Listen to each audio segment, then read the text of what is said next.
છે કે બેઝિક છે એ જાણવા માટે આપણે એક શું કરીએ, કસોટી કરીએ.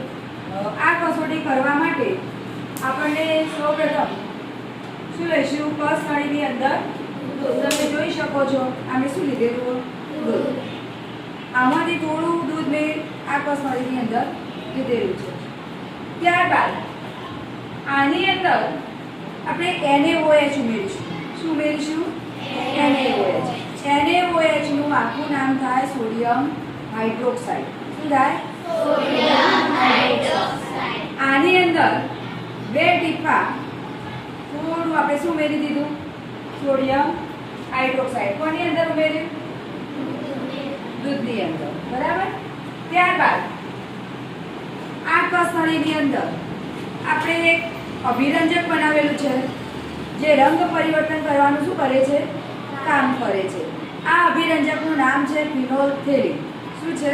ફિનોલ્ફથેલિન. આ ફિનોલ્ફથેલિન આપણે આની અંદર એના 2 ટીપા ઉમેરીશું.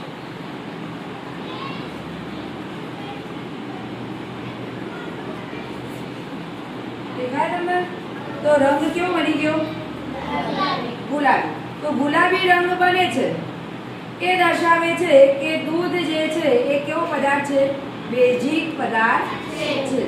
માટે આપણે દૂધનો ઉપયોગ જ્યારે આપણને કોઈ એસિડિટી થાય હોય ત્યારે પેટમાં શું થાય છે, બળતરા થાય. પેટમાં શું થાય? તો એ એસિડની અસર ઓછી કરવા માટે આપણે શું પીએ છીએ, દૂધ. તો એનું કારણ શું છે કે દૂધ જે છે એ કેવો પદાર્થ છે, બેઝિક પદાર્થ છે. આ બેઝ એ એસિડની અસરને શું કરે છે, ઓછી કરે છે. માટે આપણને એસિડિટીમાં શું મળે છે, થોડી રાહત મળે. શું મળે છે? રાહત. અહીંયા આપણે જે પાચન તંત્રની અંદર જે જઠર ભણની અંદર આ જે જઠર છે એ જઠરની અંદર જે પોઈન્ટ આવે કે મંદ HCl નો શું થાય છે, સ્ત્રાવ થાય છે. એમાં એસિડિટી વિશે આપણે સમજવું હોય કે એસિડિટી થાય એટલે પેટમાં શું થાય છે, બળતરા થાય. એટલે આ જઠરની અંદર મંદ HCl નો સ્ત્રાવ શું થાય છે, વધારે પ્રમાણમાં થાય. જ્યારે તમને પ્રોટીન વધારે મળતું હોય એવા જ્યારે કોઈ પદાર્થો આપણે ખાતા હોઈએ ત્યારે આપણા શરીરમાં શું થાય છે, એસિડિટી થાય. માંસજન્ય પદાર્થો ખાતા હોય ત્યારે એ માંસનું પાચન કરવા માટે પણ જઠરમાં HCl નો સ્ત્રાવ શું થાય, વધારે થાય. આ HCl શું તો હાઇડ્રોક્લોરિક એસિડ એટલે કે એસિડિક પદાર્થ છે.